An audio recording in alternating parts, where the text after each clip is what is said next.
This video is made possible by our generous supporters on Patreon. Check out patreon.com/NWR for all the details.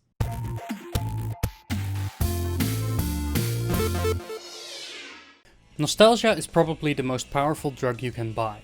Growing up and getting older means facing the fact that nothing was ever as good as it seemed, especially when talking about video games. Rarely do games hold up to the test of time. Once the rose-tinted glasses of nostalgia are truly broken, it's hard to return to times long past, because cracks will have started to show. It's not impossible, however. There are games that have held up the test of time, where, undeniable as the cracks in the foundation are, there is always a silver lining of fun for players young and old. So let's get this out of the way first. SpongeBob SquarePants Battle for Bikini Bottom did not need a remake. It's a flawed but incredibly enjoyable 3D platformer, back when the genre was just past its peak and starting to make its way downhill for a long slumber. But from a nostalgia perspective, I was overjoyed to hear of the remake happening, because it is one of those great pick up and play 3D collectathons that many of us have been craving for a long time. And while yes, nostalgia does play a part in this, I'm very happy to report that Rehydrated is a love letter to fans of the original game and 3D platformers in general. You are probably familiar with SpongeBob and most of his friends. His dumb but caring best friend Patrick Star, the sour neighbor Squidward, and Sandy the kick-ass squirrel from Texas. While playing with Patrick one day, robots created by the villainous goofball Plankton invade Bikini Bottom and start to run wild. It's up to SpongeBob, Patrick and Sandy to collect as many golden spatulas as possible in order to enter the Chum Bucket lair and stop the robot invasion. I cannot describe the visual style of Rehydrated as anything less than it looks how you remembered the original looking.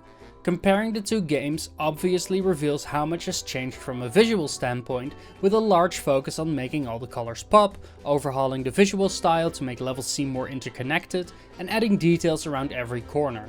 Even if you haven't played the original game, Rehydrated oozes the SpongeBob style from every angle in the level and enemy design. The voice recordings from the original game have been reused and their delivery is still fantastic. Some of the writing and delivery of these lines still made me chuckle 17 years later. Hi there, Mr. Plankton. Are you going to vaporize me today? So very tempting. Unfortunately, I found myself in the undesirable position of having to assist you. I was in an undesirable position yesterday, and now my neck hurts. Thankfully, some of the sound mixing has been adjusted. Upon revisiting the original for this review, I was quickly annoyed by some of the weird mixing with SpongeBob's walking sound, for example.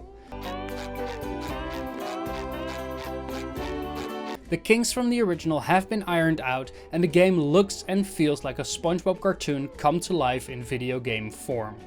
From a gameplay perspective, very little has changed on the surface. You still run and jump, collect shiny objects, and defeat enemies by hitting them with your bubble attacks. While SpongeBob's moveset is upgraded during your adventure, many of the later levels will still require you to use all your basic tools. But at certain points you are also able to swap to the two other playable characters with their own unique moves. Patrick can throw items like watermelons and freezing fruit, which allows him to freeze water, while Sandy straight up breaks the game. She has both a quick ranged attack with her lasso and can also use this lasso to hover in the air after every jump, making her the best character in the game and a joy to play. There are 100 golden spatulas to collect and these are your keys to unlocking new levels. Some are found in the overworld, but others can be received by completing quests for other characters like Mrs. Puff, Larry and Mr. Krabs. You can also collect Patrick's missing socks and trade in shiny objects for more spatulas with Mr. Krabs. Each level brings something new to the table, being it Downtown Bikini Bottom, which introduces you to the SpongeBob move and Sandy's incredible moveset, Rock Bottom, which is based around stealth and action, or Sand Mountain, which uses the fun sliding mechanic in a set of 3 different courses. Under the hood, however, many slight tweaks have been made to make the gameplay not fully represent the original game. SpongeBob's bubble spin in the original game could be used to gain a little bit of extra momentum, like the spin in the Mario Galaxy games. Here that additional function has been removed, meaning that if you miss a jump slightly, the spin attack won't help you. It's a small nitpick, but this was one of the cornerstones of the pretty large speedrunning community that made Battle for Bikini Bottom a cult favorite. I'm not too sure how diehard fans of the original will respond to this. Several other foundational flaws with the game have not been fixed. For example, you will still need to access a bus stop in order to switch characters, which feels more like a leftover of the limitations of the original rather than a useful inclusion for new players, especially when hunting down the final few spatulas. The original game had some cut content that the remake has tried to ambitiously restore. Sadly, it is not worth the trouble. The Robo-Squidward boss fight has been added to the new multiplayer mode. Honestly, this mode is of such lower quality that it's obvious from the start that it isn't part of the original game. The multiplayer mode lets players choose from a lot more characters to play with, like Gary the Snail, Mr. Krabs, and even a robot version of Plankton.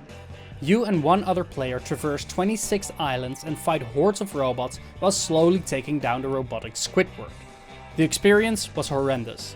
The game changes to an overhead perspective and reduces a lot of the moves the characters have at their disposal. The hordes of enemies are annoying and the repetition of the gameplay started sinking in at the 5th island. In addition, there is a terrible song that plays and does not change, and glitches are plentiful. This was paired with an abysmal online connection where the other player experienced lag, broken animations, and a camera that always focuses on the host of the game. You are not missing out on anything if you will never touch the multiplayer mode, but it's a shame that this is where the developers clearly tried to do their own thing and failed miserably. I do want to bring up the topic of performance regarding the Switch version of the game. During both docked and handheld play, the game is locked at 30 FPS, but when multiple enemies are on screen or destroyed by attacks, the frame rate very quickly drops. Especially on the Sand Mountain stage, there was some huge slowdown in handheld mode. There are also a ton of graphical issues, like awkward pop-in, weird shadow textures on the characters, and even from the original, sometimes dialogue won't sync up properly with the on-screen text. There was a patch released during my time with the game, which did fix a ton of graphical issues and animations. While the Switch version isn't unplayable, it's clear that the beefier hardware of other platforms might be more suitable to players who aren't looking for the benefit of handheld play. Personally, this didn't bother me too much, since this game is really enhanced by having handheld play. Quickly playing through parts of a level and collecting 1 or 2 spatulas is a great way to spend the 20+ hours you will need to complete the game. Like I stated at the beginning, nostalgia is a powerful drug and can obscure some of the problems that remakes like Rehydrated have. But I feel confident in saying that Battle for Bikini Bottom still retains a fun core gameplay loop that has stood the test of time. The graphical overhaul is astonishing and a joy to behold, especially for SpongeBob fans. For younger players, this game is a great introduction to 3D platformers, or even suitable as a replacement if they have finished games like Super Mario Odyssey. While there are issues with the performance and visuals on the Nintendo Switch, they honestly did not stop me from smiling most of the way through. It's been a long time since I've played a great licensed game, but SpongeBob SquarePants Battle for Bikini Bottom Rehydrated is a joy to play. Just promise me that you'll avoid the multiplayer mode.